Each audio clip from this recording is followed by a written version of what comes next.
ಪ್ರಿಯ ಬಂಧುಗಳೇ, ನಮಸ್ತೆ. ಹೇಗಿದ್ರಿಲ್ರು ಬಂಧುಗಳೇ?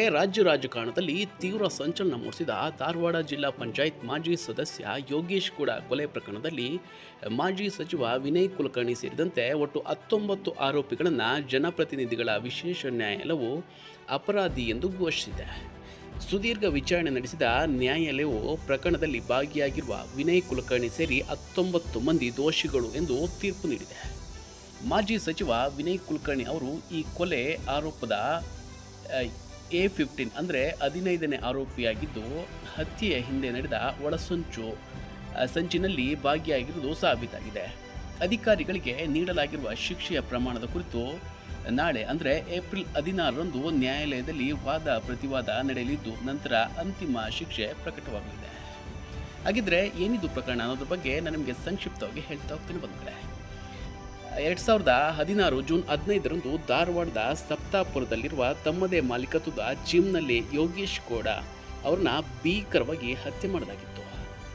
ಆ ಸಮಯದಲ್ಲಿ ವಿನಯ್ ಕುಲಕರ್ಣಿ ಅವರು ಸಿದ್ದರಾಮಯ್ಯ ನೇತೃತ್ವದ ಕಾಂಗ್ರೆಸ್ ಸರ್ಕಾರದಲ್ಲಿ ಸಚಿವರಾಗಿದ್ದರು. ಆರಂಭದಲ್ಲಿ ಸ್ಥಳೀಯ ಪೊಲೀಸರು ತನಿಖೆ ನಡೆಸಿದರು. ನಂತರ 2019ರಲ್ಲಿ ರಾಜ್ಯ ಸರ್ಕಾರ ಪ್ರಕರಣವನ್ನು CBI ತನಿಖೆಗೆ ಹಸ್ತಾಂತರಿಸಿತು. CBI ತನಿಖೆ ಚುರುಕುಗೊಳಿಸಿದ ಅಧಿಕಾರಿಗಳು 2020ರ ನವೆಂಬರ್ 5ರಂದು ವಿನಯ್ ಕುಲಕರ್ಣಿ ಅವರನ್ನು ಬಂಧಿಸಿದರು. ಸುಮಾರು 9 ತಿಂಗಳು ಜೈಲಿನಲ್ಲಿದ್ದ ಅವರು 2021ರ ಆಗಸ್ಟ್ನಲ್ಲಿ ಜಾಮೀನು ಪಡೆದು ಹೊರಬಂದಿದ್ದರು. ಆದರೆ ಪ್ರಕರಣ ತನಿಖೆ ಮತ್ತು ವಿಚಾರಣೆ ಮುಂದುವರಿದಂತೆ ವಿನಯ್ ಕುಲಕರ್ಣಿ ಜೈಲಿನಲ್ಲಿರೋದು, ಜಾಮೀನಿನ ಮೂಲಕ ಹೊರಬರುವುದು ಸಾಮಾನ್ಯವಾಗಿತ್ತು. ಪ್ರಸ್ತುತ ಅವರು ಜಾಮೀನಿನ ಮೇಲೆ ಹೊರಬಂದಿದ್ದರು.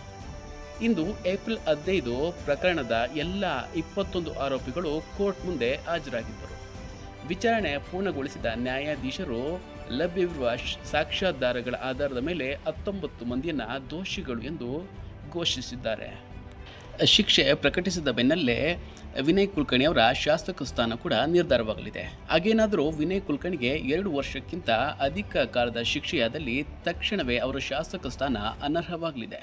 ಇನ್ನೊಂದೆಡೆ ಅವರಿಗೆ 2 ವರ್ಷಕ್ಕಿಂತ ಅಧಿಕ ಶಿಕ್ಷೆ ಪ್ರಕಟವಾಗುವ ಸಾಧ್ಯತೆ ಹೆಚ್ಚಿದೆ ಎಂದು ವರದಿಯಾಗಿದೆ.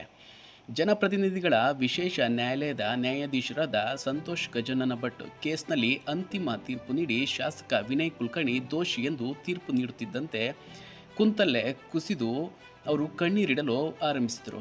ಅಂತಿಮ ತೀರ್ಪಿಗೂ ಮುನ್ನ ಕೇಸಿನಲ್ಲಿ ಖುಲಾಸೆಯಾಗುವ ಭರವಸೆಯಲ್ಲಿದ್ದ ವಿನಯ್ ಕುಲಕರ್ಣಿ ಇಷ್ಟು ವರ್ಷ ನಡೆಸಿದ ಪ್ರಯತ್ನವೆಲ್ಲ ಒಂದೇ ತೀರ್ಪಿನೊಂದಿಗೆ ಮಣ್ಣು ಪಾಲಾಯಿತಲ್ಲ ಎಂದು ದುಃಖ ಅವರಲ್ಲಿ ಕಾಣುತ್ತಿತ್ತು. ಇನ್ನು ವಿನಯ್ ಕುಲಕರ್ಣಿ ಕಣ್ಣೀರಿಡುವಾಗ ಅವರನ್ನು ನೋಡುತ್ತಿದ್ದ 3 ಮಕ್ಕಳು ಕೂಡ ಕೋರ್ಟ್ ಕಾರಿಡಾರ್ನಲ್ಲೇ ಕಣ್ಣೀರಿಡಲು ಪ್ರಾರಂಭಿಸಿದರು. ಅದೇನೇ ಇರಲಿ ಬಂಧುಗಳೇ, ಕಾನೂನಿನ ಮುಂದೆ ಎಲ್ಲರೂ ಸರಿಸಮಾನರು. ಹಣವಿದ್ದ ಮಾತ್ರಕ್ಕೆ ಕಾನೂನನ್ನು ಕೊಂಡ್ಕೊಳ್ತೇನೆ ಅನ್ನುವಂತಹ ಮಾತು ಅವರ ಭ್ರಮೆ ಕೂಡ ಹೌದು. ತಪ್ಪಿತಸ್ಥರಿಗೆ ಶಿಕ್ಷೆ ಆಗಲೇಬೇಕಿದೆ. ಈಗೊಂದು ಕೋರ್ಟ್ ಈ ಒಂದು ತೀರ್ಪನ್ನು ಎತ್ತಿ ಹಿಡಿದು ಕಾನೂನು ಸುವ್ಯವಸ್ಥೆಯನ್ನು ಮೆರೆದಿದೆ.